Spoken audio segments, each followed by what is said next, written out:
नमस्कार, India voice देख रहे हैं आप। मैं हूं आपके साथ आकांक्षा त्रिपाठी और अब बुलेटिन की शुरुआत करेंगे।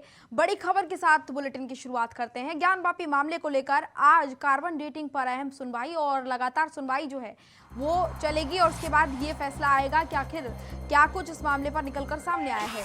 शिवलिंग की कार्बन डेटिंग पर आज आ सकता है फैसला। ये बड़ी जानकारी आपको दे रहे हैं। वाराणसी जिला जज ए.के. विश्वेश सुना सकते हैं फैसला। लगातार इस मामले को लेकर दोनों ही पक्ष अपनी अपनी दलीलें दे रहे हैं, अपने अपने सबूतों को पेश कर रहे हैं और इसी बीच एक बड़ी जानकारी आपको दे रहे हैं कि आज इस पूरे मामले पर अहम सुनवाई होनी है और सुनवाई के दौरान आज फैसला सुरक्षित रखा जा सकता है, फैसला इस पर सुनाया जा सकता है।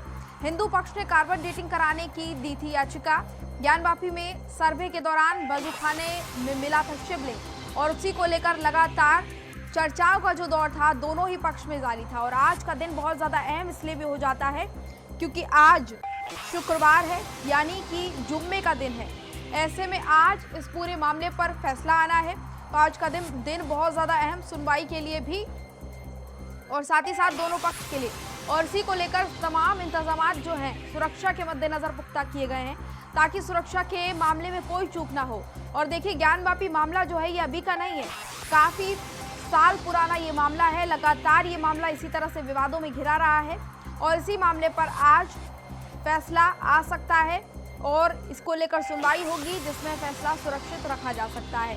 दोनों पक्ष अपनी अपनी दलीलें दे रहे हैं, दोनों पक्ष अपने अपने दावे कर रहे हैं। ज्ञानवापी मामले में आज कार्बन डेटिंग पर अहम सुनवाई होगी और शिवलिंग की कार्बन डेटिंग पर आज फैसला भी आ सकता है। बड़ी जानकारी आपको दे रहे हैं। वाराणसी जिला जज ए.के. विश्वेश सुना सकते हैं फैसला। और हिंदू पक्ष ने आपको बता दें कि कार्बन डेटिंग कराने की याचिका दी थी और इसके बाद इस पूरे मामले पर लगातार बहस छिड़ी। लगातार दोनों पक्षों की तरफ से तमाम दावे वादे किए गए। ज्ञानवापी में सर्वे के दौरान वजूखाने में शिवलिंग मिला, ये दावा किया गया था हिंदू पक्ष की तरफ से, जबकि मुस्लिम पक्ष इस दावे का खंडन करता नजर आया।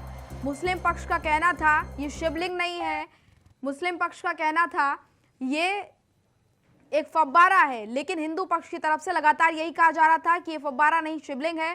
साथ ही साथ कई ऐसे और अन्य सबूत भी हिंदू पक्ष को मिले थे जिनको लेकर हिंदू पक्ष ने कोर्ट में याचिका दाखिल की थी।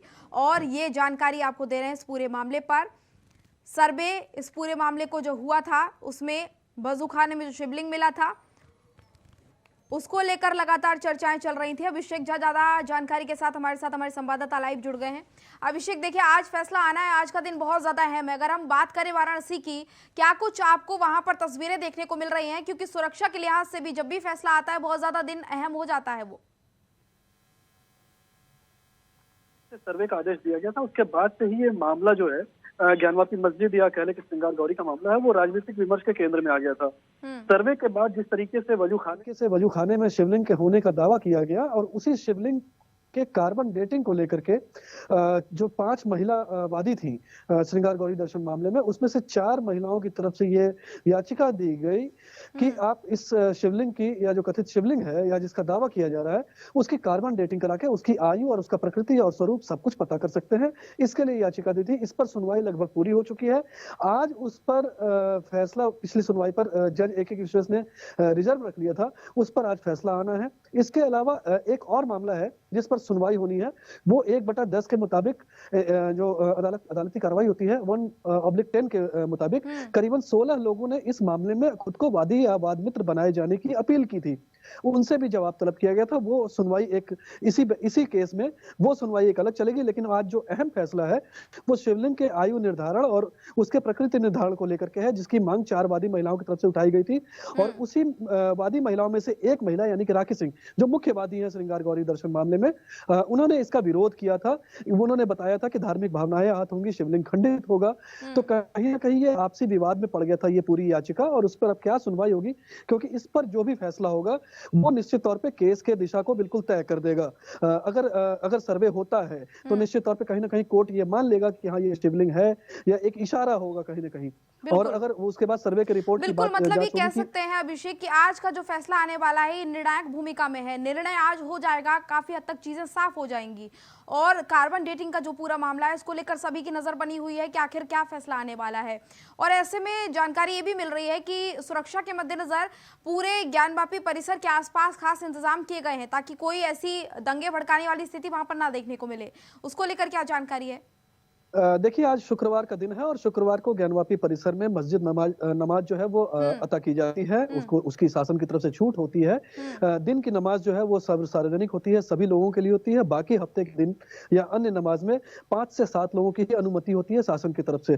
तो ये बहुत ही स्वाभाविक प्रक्रिया है, क्योंकि ज्ञानवापी परिसर का जिस तरीके से मामला पिछले 3 महीने से चल रहा है और राजनीतिक विमर्श के केंद्र में है और एक विवाद का बड़ा कारण है विचारधारा के आधार पे, उसे देखते हुए कमिश्नरेट पुलिस की तरफ से हर सुनवाई पे कह लें या हर शुक्रवार को सुरक्षा व्यवस्था अपनी तरफ से पूरी पुख्ता की जाती है, इंटेलिजेंस एजेंसियों से लेकर के तमाम जो पुलिस बिल्कुल अभिषेक, लेकिन आज का शुक्रवार कुछ अलग है। आज के शुक्रवार की अगर बात करें तो आज जुम्मे की नमाज और दूसरी बात आज कार्बन डेटिंग मामले पर अहम सुनवाई भी है, और जो कि सभी जानते हैं कि आज का जो फैसला है निर्णायक भूमिका में है। ऐसे में अगर आज की बात करें तो कोई स्पेशल सुरक्षा देखने को मिल रही है, क्योंकि जानकारी ऐसी भी मिल रही है कि कैमरों के जरिए भी लगातार नजर रखी जा रही है। देखिए, निश्चित तौर पे ये एक सिंपल प्रोसीजर है जो कि पुलिसिंग का यहाँ पे वाराणसी कमिश्नरेट का हम लोगों ने पिछले 3 महीनों में देखा है। जब से ज्ञानवापी मसला आया है, हर सुनवाई पे या शुक्रवार की नमाज जब अदा होती है तो उस समय कमिश्नरेट पुलिस ड्रोन कैमरों से लेकर के तमाम जो गश्ती दल है उनके वो मुस्लिम बहुल इलाकों में करते हैं। उसके अलावा ज्ञानवापी परिसर के आसपास की सुरक्षा व्यवस्था मुस्तैद कर दी जाती है, बैरिकेडिंग कर दी जाती है, भारी वाहनों को उधर से आने जाने नहीं दिया जाता। तो ये तमाम सुरक्षा के एहतियाती कदम है जो कि हर सुनवाई पर या कह ले कि हर फैसले पर ज्ञानवापी से जुड़े हुए उस समय व्यवस्था देखने को मिलती है। और शुक्रवार यानी कि शुक्रवार चूंकि आज जुमे की नमाज है, वहां पे नमाज सार्वजनिक तौर पे पढ़ी जाती है, सभी लोगों के लिए वो ओपन होता है, बड़ी संख्या में लोग आते हैं। खास करके जब से सर्वे का आदेश दिया गया था अप्रैल के आखिरी हफ्तों में, तो उसके बाद से लगातार हर शुक्रवार को उस परिसर की सुरक्षा विशेष तौर पे की जाती है। पैरामिलिट्री कमांडो फोर्सेस बुलाए जाते हैं, तमाम रास्तों पे है निगरानी की जाती है, इंटेलिजेंस एजेंसियां सतर्क हो जाती हैं। तो ये अब एक बनारसी के लिए अगर कहा जाए तो ये एक रूटीन वर्क हो गया है कि जब जब सुनवाई होती है तब तक सुरक्षा व्यवस्था थोड़ी कड़ी कर दी जाती है। निश्चित तौर पे कहीं ना कहीं जो शरारती तत्व होते हैं या अराजक तत्व है वो उसका फायदा उठा सकते हैं, किसी तरह की अफवाह फैल सकती है। तो इसे लेकर के सोशल मीडिया पर भी पुलिस काफी एक्टिव रहती है। तमाम सोशल मीडिया के जो अकाउंट्स होल्डर्स हैं, प्रभावी लोगों के, उनके अकाउंट को देखा जाता है। तो ये तमाम एहतियाती कदम है जो कि कमिश्नरेट पुलिस उठाती रही है। और आज भी निश्चित तौर पर जिस तरीके से फैसला बड़े निर्णायक मोड़ पे है, क्योंकि अगर कथित शिवलिंग के एएसआई सर्वे की आज कार्बन डेटिंग की मांग मान ली जाती है तो निश्चित तौर पे ये एक बड़ा मोड़ होगा इस मामले को लेकर के, ज्ञानवापी परिसर को लेकर के। बिल्कुल। और अभिषेक देखिए, लगातार ये मामला अभी से नहीं चला आ रहा है, ये आजादी से पहले के चला आ रहा है मामला। आजादी से पहले से इसी तरह से इसी मामले पर डिबेट लगातार, बहस लगातार होती रही, सुनवाई भी कई बार हुई है और दोनों पक्ष भी आमने सामने कई बार आए हैं। अभी भी मामला इसी तरह से चल रहा है। लेकिन आज का अगर बात करें, आज का जो सुनवाई आज की होने वाली है, उस हिसाब से आज के लिहाज से ये मामला बहुत ज्यादा अहम है। क्या कुछ जानकारी आपको इसको लेकर मिल पा रही है कि किस फेवर में आ सकता है मामला? और अगर दूसरे पक्ष की बात करें, मान लीजिए कि अगर हिंदू पक्ष के अगर समर्थक में आ गया ये मामला, तो फिर अगला कदम क्या हो सकता है हिंदू पक्ष का? या अगर मुस्लिम पक्ष के समर्थन में आ गया तो उनका अगला कदम क्या हो सकता है? देखिए, जो भी कदम होगा किसी भी पक्ष का, चाहे वो हिंदू पक्ष हो चाहे मुस्लिम पक्ष हो, वो कोर्ट के फैसले के आधार पे ही होगा। अगर कोर्ट का फैसला आता है कि इस कथित शिवलिंग की कार्बन डेटिंग कराई जाए तो निश्चित तौर पे फिर उसमें एएसआई की एंट्री होगी और एएसआई अपने तरीके से कैसे उसकी जांच करनी है वो तय करेगा। हाँ, निश्चित तौर पे हिंदू पक्ष के लिए एक और जीत की बात कही जा सकती है, क्योंकि जिस तरीके से आज तक किसी ने ज्ञानवापी परिसर का जो अंदर का हाल नहीं देखा था वो पूरी दुनिया के सामने आया। वजूखाने के अंदर की तस्वीरें आई, तहखाने के अंदर की तस्वीरें आई। तो हिंदू पक्ष निश्चित तौर पे जो लगातार दावा करता रहा है कि यहाँ पे आदि विश्वेश्वर का मंदिर था, उसके दावों को थोड़ी पुख्ता मिली, एक ताकत मिली और पब्लिक डोमेन में ये बातें सामने आई कि हाँ, वो मस्जिद के नीचे मंदिर का ही कुछ हिस्सा हुआ करता था, जैसा कि देखने मिल रहा था। लेकिन वैज्ञानिक तौर पे इसको प्रमाणित करने के लिए वो कोर्ट के आदेश की जरूरत पड़ेगी, उसके बाद एएसआई का काम होगा। दूसरा अहम सवाल आपने उठाया कि आजादी के पहले का, मैं आपको बता दूं कि इस मंदिर का मामला, ये मंदिर का जो मामला है, ये मामला केवल आजादी के पहले का नहीं है, लेकिन आजादी के बाद जो सबसे पहला मामला दर्ज किया गया था वो 1991 में आदि विश्वेश्वर वर्सेस अंजुमन इंतजामिया का था, जिसमें एएसआई सर्वे का आदेश हो चुका है और वो मामला अब लंबित है इलाहाबाद हाई कोर्ट में। और ये अलग मामला है। इस परिसर के अंदर में श्रृंगार गौरी व अन्य विग्रहों के मामले को पिछले साल 2021 अप्रैल में उठाया गया था याचिका के माध्यम से, जिस पर सर्वे की कार्रवाई हुई थी। तो करीबन 1 दर्जन से ज्यादा मामले हैं जो वाराणसी न्यायालय में केवल ज्ञानवापी परिसर या उससे जुड़े हुए मामलों तमाम अलग अलग मामलों की ही मैं बात कर रही थी कि तमाम अलग अलग मामले ज्ञानवापी परिसर से जुड़े हुए और साथ ही साथ यहाँ की जो तमाम और प्राचीन प्राचीन चीजें हैं उनसे जुड़े हुए लगातार चलते आ रहे हैं और ये मामले बहुत पुराने हो चुके हैं और इसी वजह से लगातार ये जो विवादित स्थिति यहाँ पर बनी रहती है वो लोगों के लिए बहुत ज्यादा मुसीबत बन रही है। हिंदू मुस्लिम वाला टकराव लगातार बना रहता है, लोगों का आपसी सौहार्द नहीं बन पाता है, जो कि बड़ी मुसीबत लोगों के लिए कहीं ना कहीं साबित होती है। अभिषेक चरे, तमाम जानकारी के लिए आपका बहुत बहुत धन्यवाद। आगे बढ़ेंगे, यूपी के बलिया में पहुंचे बीजेपी प्रदेश अध्यक्ष भूपेंद्र ने आपको बता दें कि कांग्रेस के भारत जोड़ो यात्रा पर हमला करते हुए सवाल खड़े किए हैं। उन्होंने कहा है कि राहुल गांधी को भारत जोड़ो यात्रा पाकिस्तान के पेशावर, कराची और इस्लामाबाद से शुरू करनी चाहिए थी, क्योंकि कांग्रेस की सरकार में ही ये हिस्सा देश से विभाजित हुआ था। ये बड़ा सवाल उन्होंने कांग्रेस के ऊपर खड़ा किया, बड़ा कटाक्ष किया है। उसके बाद आपको बता दें कि उन्होंने साथ ही साथ ये भी कहा है कि उसके बाद से तो कोई भी विभाजन नहीं हुआ है।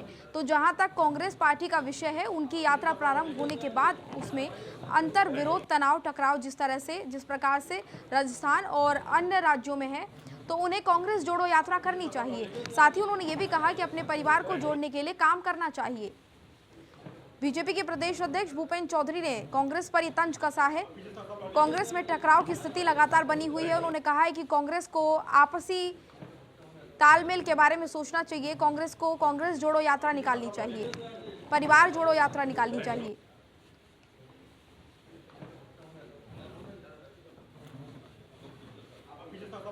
तो आपको बता दें कि कांग्रेस की तरफ से लगातार भारत जोड़ो यात्रा निकाली जा रही है और उसको लेकर तमाम जो नेता हैं उनके बयान सामने आते रहे हैं। बीजेपी कई बार इस यात्रा को लेकर तंज कसती नजर आई है और ये बयान आपको सुनवा रहे थे। ये पूरी जानकारी हमने आपको दी, भूपेंद्र चौधरी ने किस तरीके से कांग्रेस पर तंज कसा है भारत जोड़ो यात्रा को लेकर। उन्होंने कहा कि कांग्रेस के समय में ही भारत का जो हिस्सा है पाकिस्तान में चला गया था, पाकिस्तान के तमाम जो शहर हैं उनका नाम लिया और कहा कि वहाँ जाकर भारत जोड़ो यात्रा कांग्रेस को शुरू करनी चाहिए। जोड़ो यात्रा कराची से, इस्लामाबाद से, पेशावर से शुरू करनी चाहिए थी, क्योंकि उन्हीं की सरकार के समय ये हिस्सा देश से विभाजित हुआ था। उसके बाद तो कोई विभाजन हुआ नहीं है। तो जहाँ तक उनके कांग्रेस पार्टी का विषय है, अब उनकी यात्रा प्रारंभ होने के बाद जो कांग्रेस पार्टी है उसमें अंत विरोध, टकराव, तनाव किस प्रकार का राजस्थान में, अन्य राज्यों में है, तो उन्होंने कांग्रेस जोड़ो यात्रा करनी चाहिए, अपने परिवार को जोड़ने के लिए काम करना चाहिए। गुरुग्राम के मेदांता अस्पताल में इलाज करा रहे, आपको बता दें कि सपा संरक्षक मुलायम सिंह यादव की सेहत को लेकर लगातार सभी लोग चिंतित हैं और मुलायम सिंह यादव की सेहत पर बोलते हुए रामगोपाल यादव ने कहा कि ऐसे समय में यूपी सरकार परिवार के साथ खड़ी है और इससे राजनीति में बेहतर संदेश भी जाता है। ये बात कही गई है रामगोपाल की तरफ से।